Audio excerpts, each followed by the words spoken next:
Hi folks, in this video I'm going to walk you through remixing Mikrokosmos number 133, Syncopation by Bartók. This kind of remix can really help illuminate the rhythmic structure of a classical piece and can also be a good way to analyze it and understand it intuitively, especially if you are not a pianist or a strong music reader, and I am neither of those things. So in order to create one of these remixes, you're going to need three different things. You're going to need a MIDI file of the piece that you want to remix. You're going to need an audio file, a live human performance of it. And ideally, you would also want the score. So I've got the score on the screen in front of me. I got it off IMS-LP. The MIDI file I have already brought into Ableton Live. And normally MIDI files contain time signature information. This one didn't. So I had to go through and enter all the time signature changes by hand, which was a pain, but that's what we have the score for, because it shows you where all the time signature changes go. For an audio recording, I have Bartók himself playing the piece. The cool thing about Bartók is that he lived long enough that there are quite a few recordings of him playing his own music, which is awesome. So what I'm going to do is line up this audio recording of Bartók with the MIDI file, and then I'm going to add a beat and do some other interesting things. So here we go. Now also here in this Ableton session, I have a version of the audio that's already all warped out, which we're going to be using because you don't want to sit here for 45 minutes watching me warp the thing out, but I'll give you just enough to give you an idea of how it works. So I'm going into iTunes and I'm just going to drag this Bartók recording into the session. And Ableton is going to try to warp it out automatically. And Ableton's automated warping tends to work fine for beat-driven music and tends to be terrible for classical music. So I'm just going to delete all the warp markers that it puts in by hand. I'm also going to mute the MIDI file temporarily because this particular recording by Bartók, it doesn't just have Mikrokosmos 133 on it. It also has a couple of other pieces, and we don't want those. So I'm just going to find the place where Mikrokosmos 133 ends and the other ones start and just delete them. Okay, so here he is. All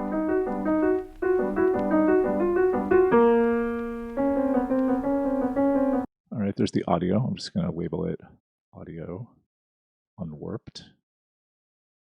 Label this audio unwarped also.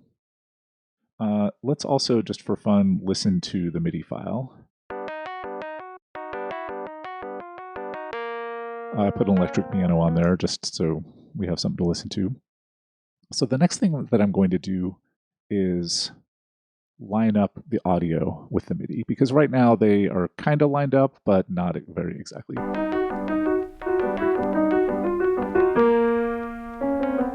Right, Bartók is not playing exactly in metronomic time. So the easiest way to get started doing this is to line up the first and last notes of the piece. And the first note is already lined up, so now we just need to line up the last note. So the first thing we got to do is find where the last note is. So I'm just going to go towards the end here. And let's figure out which one of these is the last note. Okay, obviously it's that one. And I'm just going to visually, I'm going to drag it over here, make myself a little space, until it's lined up, there we go, with the last note of the MIDI. Very good. Now the next thing I want to do is see if I can find some other like really obvious visual landmarks. Like for example, okay, there's all these like intense clusters and then the texture changes. So let's listen to that in the MIDI.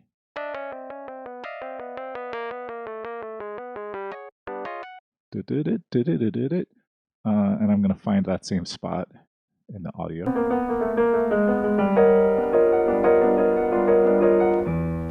All right. So there's that do-da. I'm going to make sure that's lined up. And there's that long low note. That's almost perfectly lined up anyway. How nice. Any other kind of obvious landmarks earlier in the piece? There's one that do-do-do-do. So there's that long note, and you can see where it's supposed to go in the MIDI.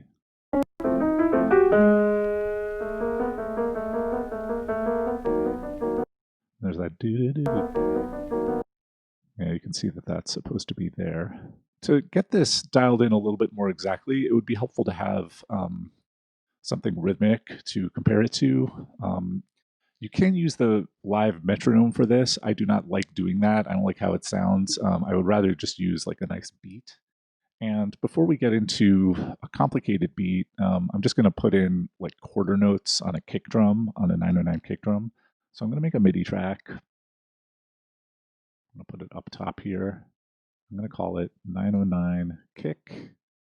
Go over here into my instruments, into my drums, take the Core 909 kit, and I'm just going to draw myself a MIDI region and put kick drums on the quarters. And I'm just going to hear how that sounds. Turn those down a little bit. And I'm just going to like make a loop of that ever and ever and ever and ever. I'm not even going to worry about all the time signature changes.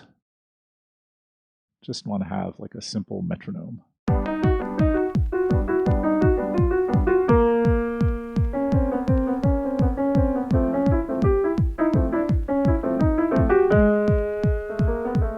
So like here, you can hear Bartók is a little behind the beat.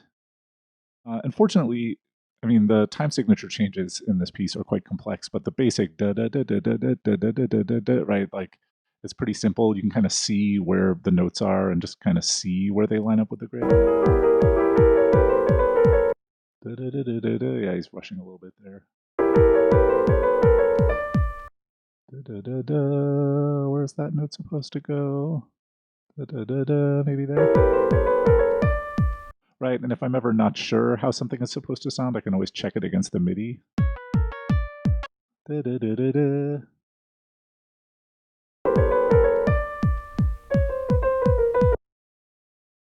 So it's a pretty tedious process, but you get the idea. If there's some passage that I really don't understand, I can always just like make a loop of it.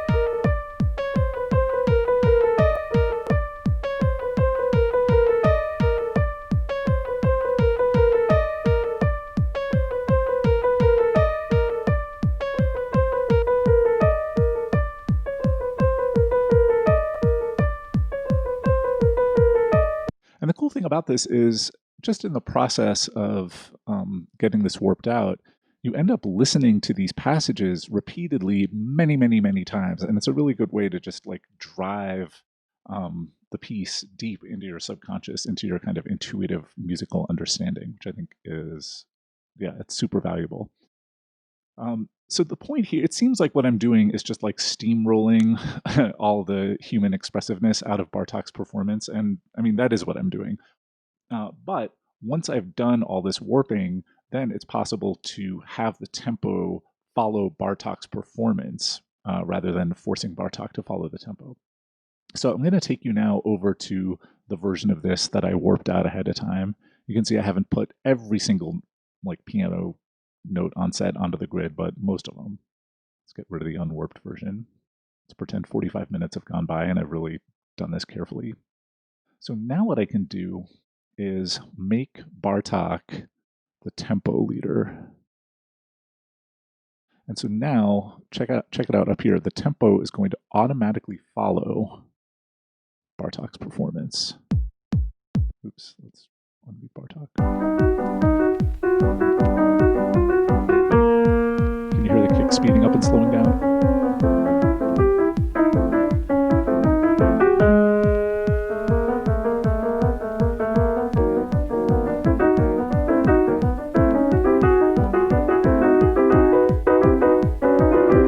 actually going to take Bartók off of tempo leader and make him tempo follower again for the purpose of putting some beats in here.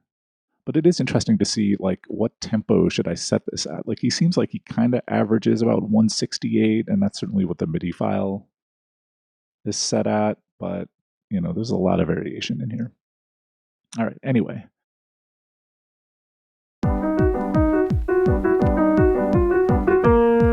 Okay, so this quarter note kick drum thing is pretty boring, so let's mute it.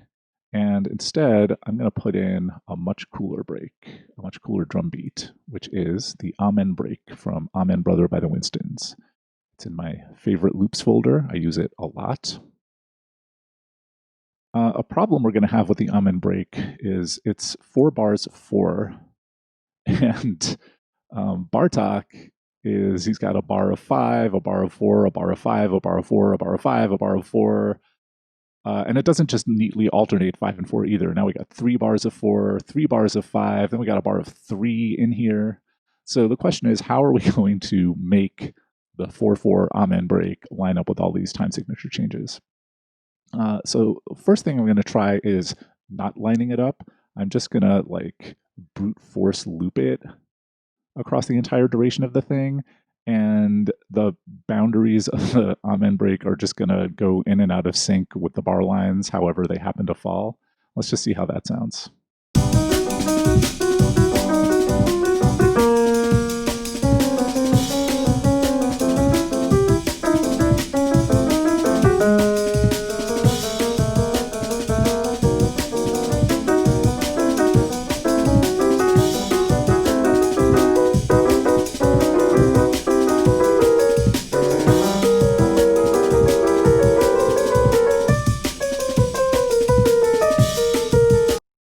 Not bad, actually. And the funny thing is, it actually, in spite of all those uneven bars at the beginning, it ends up lining back up in a couple of places. Like here at bar 8, the loop starts over right on measure 8. Here at measure 18, we're halfway through the pattern and it lines up with the beginning of the bar. And then from measure 20 onwards, it just aligns perfectly. And when I was doing some research on this piece, I read somebody's doctoral dissertation that looked at a rough draft of this piece that Bartók worked on. And as it turns out, he originally wrote the whole thing in 4/4, and then afterwards he moved the bar lines around to make all these time signature changes. And the title of the piece is a little bit weird because the title is Syncopation, but in the first half of the piece, there kind of is not any syncopation. What there is a lot of time signature changes. Now, in the second half of the piece, it's barred out in 4/4, and the rhythmic accents are totally unpredictable, and that's what syncopation is. So I don't know if he was just trying to give you 2 different ways to conceptualize the same idea or what, but let's respect Bartók's intent as a composer and make the Amen break line up with all these time signature changes. In order to do this, I'm going to split up the Amen break into 4 different sections.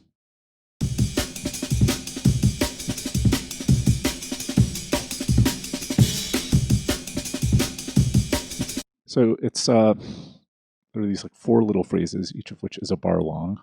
Now I have to ignore the rhythm, the measures that are here in Ableton because we're not in 4/4. Anyway, so now I have these 4 different hunks of Amen break, and I'm going to color code them all different shades of blue. So I'm going to call this Amen 1. I'm going to call this Amen 2. I'm going to call this, let's get a darker color so it stands out more, Amen 3. And I'm going to make this Amen 4. Okay. And let's just clear some space here. So what I'm going to do is have these different hunks line up with the bar lines wherever they happen to be. And I'm going to just duplicate all of that. Yeah, because it's the same thing twice. Now back here in measure 18 or measure 20, where it just naturally lines back up again, I'm going to leave it as it is.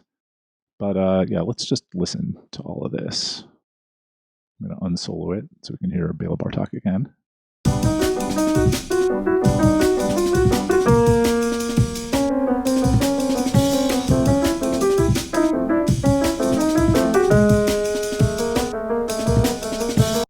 That sounds pretty good. Now, obviously, we have these holes, so there's two different ways to fill them. One would be to just extend Amen 1 a little bit and extend Amen 3. Let's see what that does.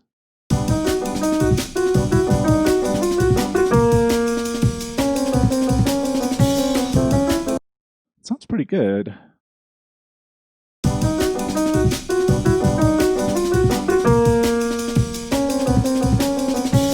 Yeah, that little... That's very cool. This I'm a little unsatisfied by because this is actually the beginning of Amen 2 and it suggests a new bar. I don't like that.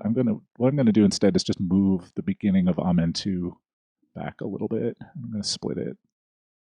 Yeah.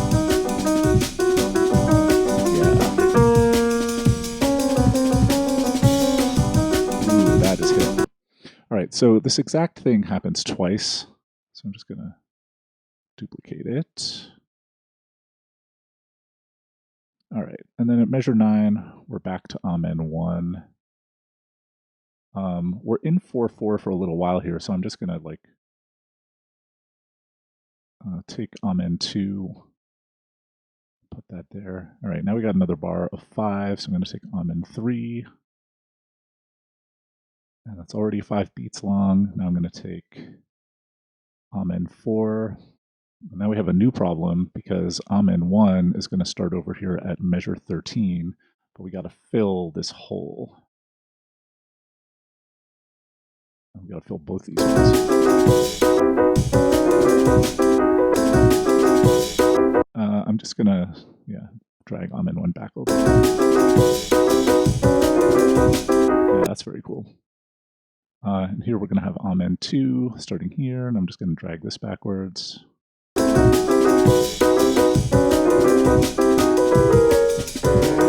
Very cool. All right, now we got a few bars of 3. So we're going to need Amen 3. And I only really want this much of it. I only want the first 3 beats of it. I'm going to take Amen 4, and I really only want the first 3 beats of it. I'm going to take Amen 1. I'm really going to only want the first 3 beats of it. And then we're back in 4/4.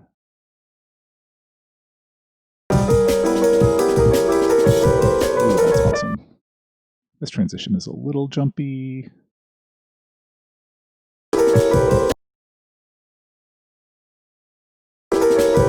That's better.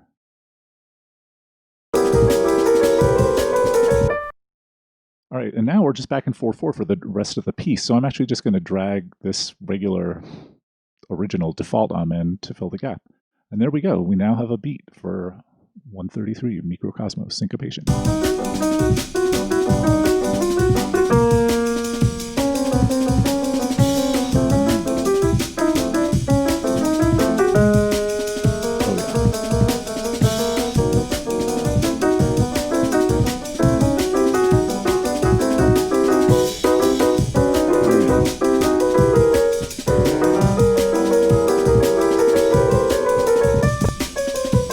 Transition is a little awkward as well.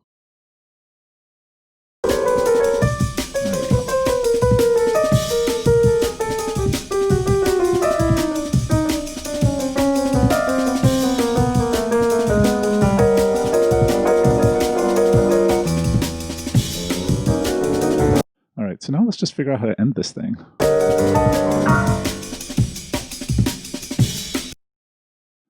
So one thing we could just do is like just cut this right here and just have it end. It's not terrible.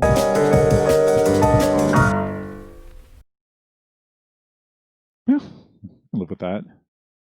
I mean, we could do something a little more dramatic and have this like stretch out.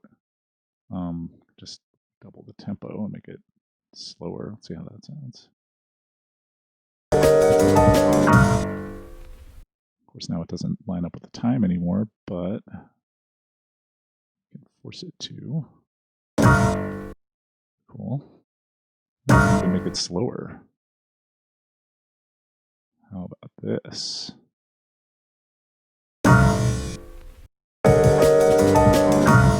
Yeah, fade it out. All right, there you go. So there is like my drum and bass remix of Bela Bartók Mikrokosmos number 133. I'm going to do a little additional production on it. You can hear the finished product from the link below and also read more about this piece. Thank you very much for watching.